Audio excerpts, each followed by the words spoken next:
Bonjour peuple congolais, peuple congolaise, naïli sousou pour nous faire une information. Donc par rapport à musique héritier, namoni que bobengi trop, vous allez koloba que voilà, mutu wana zoya po ya obeta, aza moto na tembe, asali ba teti to na kimia wa lobi trop, asali ba publicité, aza moto na tembe zoya obeta, mais bobanga na bino lokote, a obeta na été, ngeza na obeta te. A obeta te, a obeta kate, banda le loti lobi, a obeta kana ete, boti kamakele nyonso wana, ozo sala wana, ozo ganga, ça sert à rien, bobanga di bozalama calme, a obeta na ete. Et là, on se merci Mikuape, merci, na ndenge omeli so apeti wana, baye awa, banda ko dukanzela poto, banda kala, banda oye bandenge na oyate, donc le quoi ba komi poto, ba peti, et l'autre sabino, bo kima na bino, bo kima boya na ba palette, to yamba bino, to bok sabino bangunda, bo so mikanda, boyo ba vina bino awa bozana bandeko na bino bazo souffrir kuna na kini donc boya awa bofanda na bino botika libela bozo na bino te merci na ndenge Mikuape osali ozoye la oyeli biso bato wana soki kuto zaki na moyen ya mata kongo mobimba oya na bango awa tongo sengo susu merci ya makasi mais lokolo ko na kongo mobimba te donc c'est pas grave o déjà ça déjà c'est bon de sengo merci ba petcha ba okima ba otika na bango awa donc boye ba na Congo a robeta raté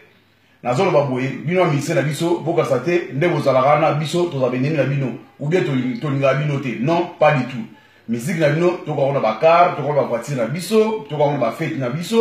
donc bozala ndeko na biso tokotikala toujours kozalaka eni nde tozalaka liboso ti lelo tozalaka eni mais le monde obsa bino ba musicien surtout na ozo tirer attention na ba leader o ya Congo wana net ba jibe piana ba Weranson ba Koffi Olomide na ono zoele na Congo wana bino boza quand même la majorité boza na masse mukiboko lo appelle langage mombo elo mombo epé pepe ayoki mais toyebi ke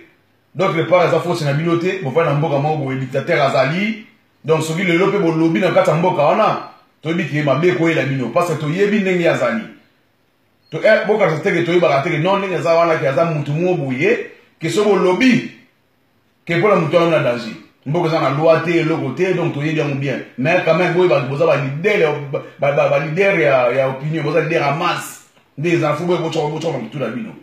Congo za mboka na biso mutu na ki akuta bino déjà awa na akuta bino déjà na Congo bubunga te boza déjà bien jibo za na bakar boza na palais Koffi idem ba palais bakar ba jouer Weranson tout pareil donc boza déjà bien mutu na ye akuta bino na mboka déjà bovonda déjà aïna ba bota mbula aïe salité bodinga yaki tout le monde le sait boza mo solo bet la mutute atanda bino mulongo bozo gumbele mutu maisha par zo ba nengo na bo pese le kum na mboka bo pese valeur tali ndo mo sanga na biso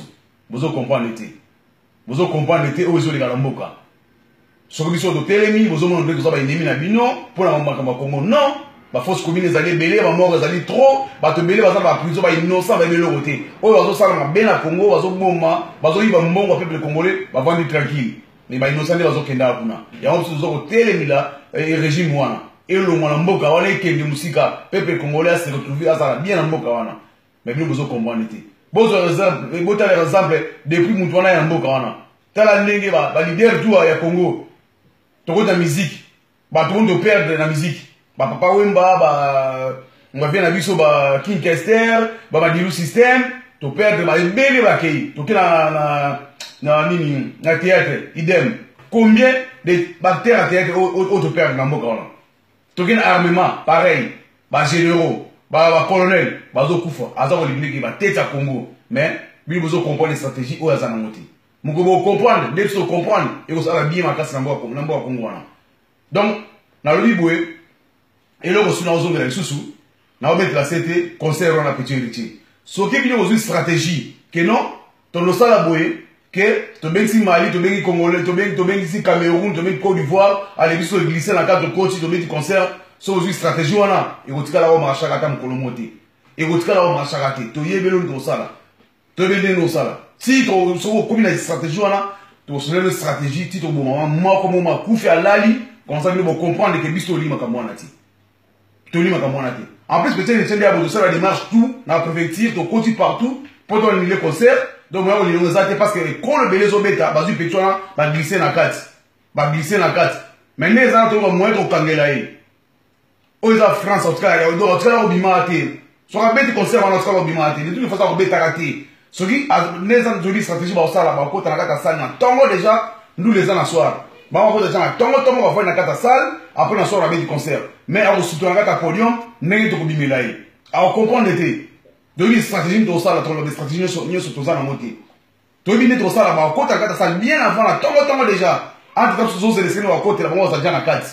To sera que non abani ko beta mais to yiba to ça déjà na kata pour to bimé to ça les stratégies to ça. Bon banga na mito ça calme bana Congo. Vous allez calme ko beta te banda le lotilo bia ko beta kate. Vous allez calme danser. Donc ça va tempo